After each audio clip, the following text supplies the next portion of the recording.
Oy, si Attorney Manuel Jeffrey David, kasama ho natin Head Executive Assistant ng Manila International Airport Authority. Attorney, live kayo sa RMNDZ XL Manila. Si Lourdes po ito. Good afternoon po. Oo, kumusta ho kayo? At alam ko may mga paghahanda sa usaping legal na mal. Kine-question po yung privatization. But anyway, hindi po tayo diyan, Attorney.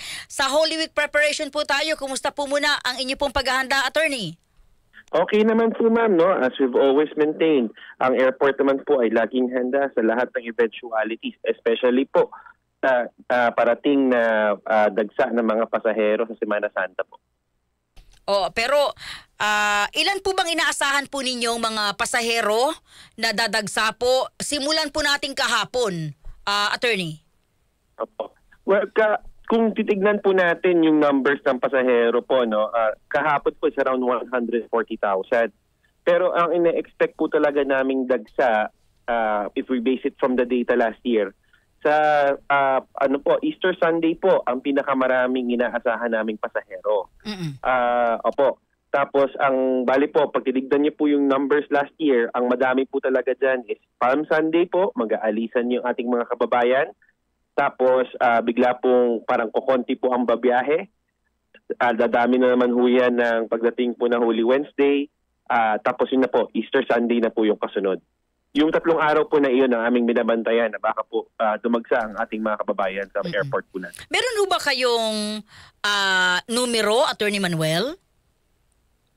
Well, last year po, no, where we were talking about around 139,000 ang Easter Sunday po.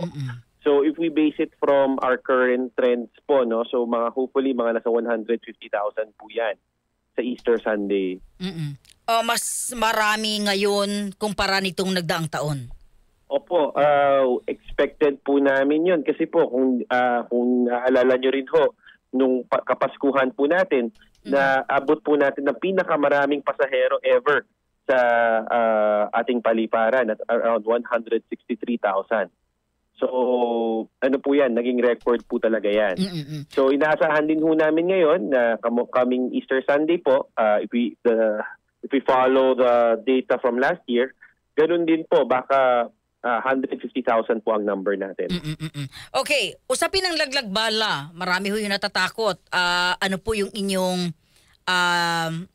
pagbabantay dito, Attorney? Okay po. Well, ang laglag bala naman po talaga, no? It's within the purview po, the OTS. Pero ano na naman po yan? Of course, as general guidelines po, make sure lang po natin na tayo po ang nag-i-impake ng ating gamit, no?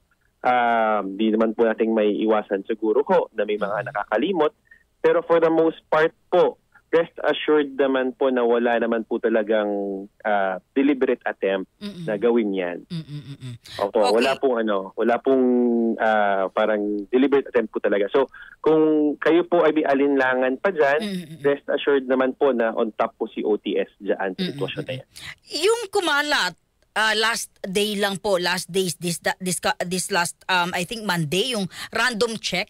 Ano ba yun, Attorney? Paano yun nangyayari, ginagawa sa mga paliparan po? Ang random checking naman po, ma'am, ginagawa po yan, not just here in the Philippines, but in other airports po.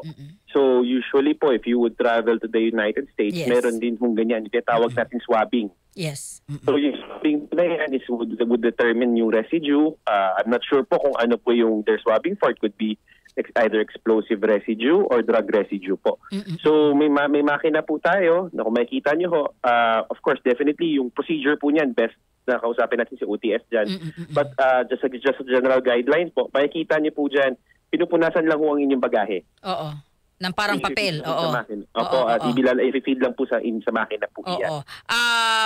Wala namang dapat ikatakot dito sa random checking kasi siguro hindi sanay yung ating mga kababayan, though sa abroad totoo yun. Pero sa Pilipinas baka hindi sanay yung ating mga kababayan sa random checking na sinasabi sa paliparan.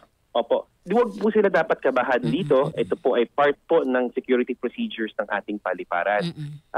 Ano naman po yan? Sabi nga po natin, hindi naman po yan ginagawa sa tagong lugar. It's in a public place din po. So, very transparent din po ang pag-conduct niyan. Hindi po yan ginagawa na hindi nyo nakikita ang inyong bagahe. Aircon po, malamig po ba o mas malamig ngayon? malamig na po.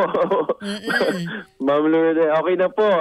If you would there the past few days po, no?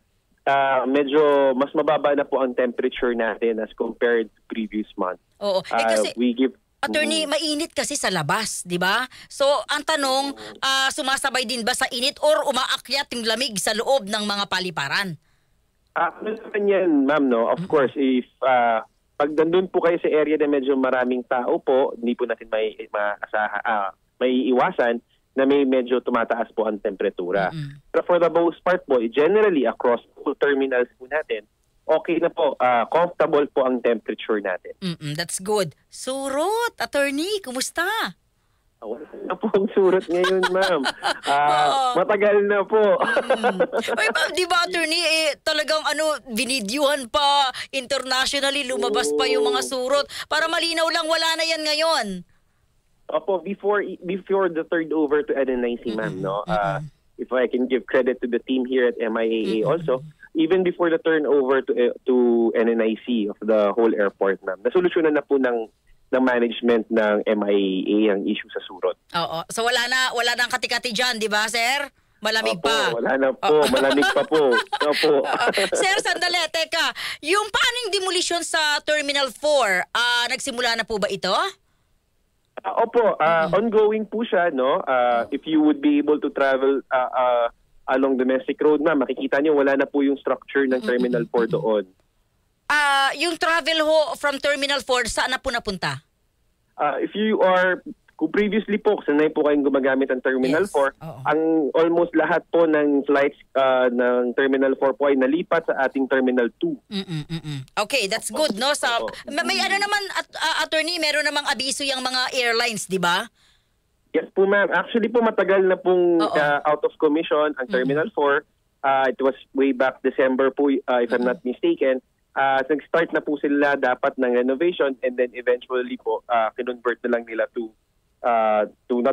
proceed with the renovation po. So, dinemolish na po yan because katulad nga po sinabi ni GM Lito Alvarez kanina, umaga sa press con po, na-determine po kasi ni NNIC na hazard po or obstacle po ang Terminal 4 sa runway. Hindi, actually talagang pangit po ang Terminal 4. Sorry, attorney magamit ako niyan. Grabe, sabi ko, ano ba itong terminal to para naman galit yung tao sa Terminal 4. Alam naman natin talaga yon, di ba? So, anong gagawin doon, attorney? Pag gagayahin siya like Terminal 1, 2, 3? Ano po, ma'am?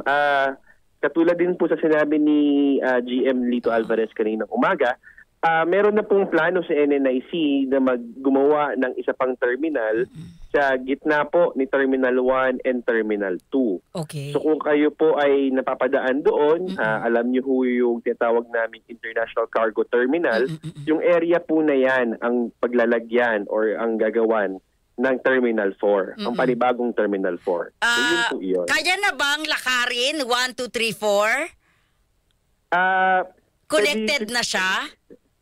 Meron po tayong shuttle service between terminals po, Ma'am Lourdes. We advise against walking po from Terminal 3 to Terminal 2. Malayo po yun. Kasi baka yung iba, akala nila same sa abroad na connected yung mga terminal.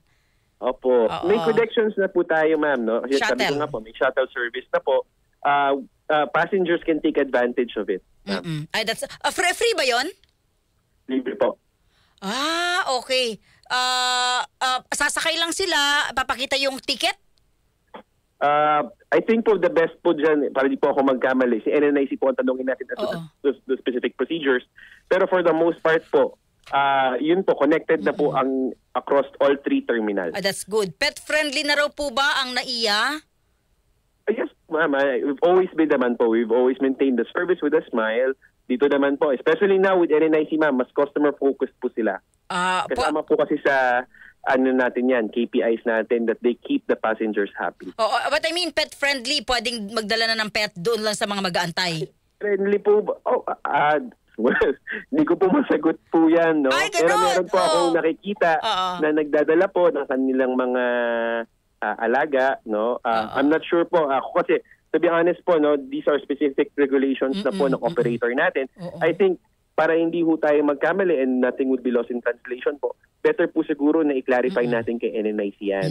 Okay, and again, attorney, sa mga nakikinig sa atin, ano po yung mga dapat tandaan kapag sila po'y gagamit ng mga facilities, dadaan, pupunta sa ating mga terminals? Po kung sila po ay babiyahe lalo po ngayong Semana Santa, kung maaari lang ho sana na kung international flight po kayo, magbayad na ho kayo ng travel tax online, pati ho yung kanyang e-travel, kung maaari lang po na mag-sign up na po tayo bago pa kayo pumunta ng ating paliparan. Maaari lang din ho na agahan ng pagdating sa ating terminals para po sigurado kayo na hindi po tayo nagmamadali, kasi asahan din po natin na hindi lang po kayo ang babiyahe, medyo dadagsa po ang ating kababayan. So baka po humaba ang pila sa immigration. Opo. Yun nga po, sabi ko nga po kanina, ma'am, huwag po tayo mag-alala. Kung kayo po ay may alinlangan sa security procedures ng ating terminals, ano po yan? Transparent procedures po yan. Dapat po nakikita niyo po ang inyong bagahe pag yan po ay ginagawa. Sir, huli na lang kung pwede kayo mag-react, kung hindi, okay lang naman. Yung inyong stand or statement regarding po sa pag-question ng pagpasok ng isang private firm pa rin dito po sa NAIA. With regard to the petition po Yes, na yes, opo. As of the moment, ma'am, we have not received a copy of the petition po, no? I think best po namin is to reserve our comment once we have received it and once we have studied it. Kasi po, ang pinaka-idea lang po namin sa final nila is what is reported in the news. Wala pa po kaming details po talaga kung ano po ang laman ng kanilang petisyon. Attorney, maraming salamat sa oras. Mabuhay po kayo at ingat po tayo ngayong mahabang bakasyon. Thank you, sir. Salamat din po, ma'am. Mga kasama si Attorney Manuel Jeffrey David, ang Head Executive Assistant ng Manila International Airport Authority.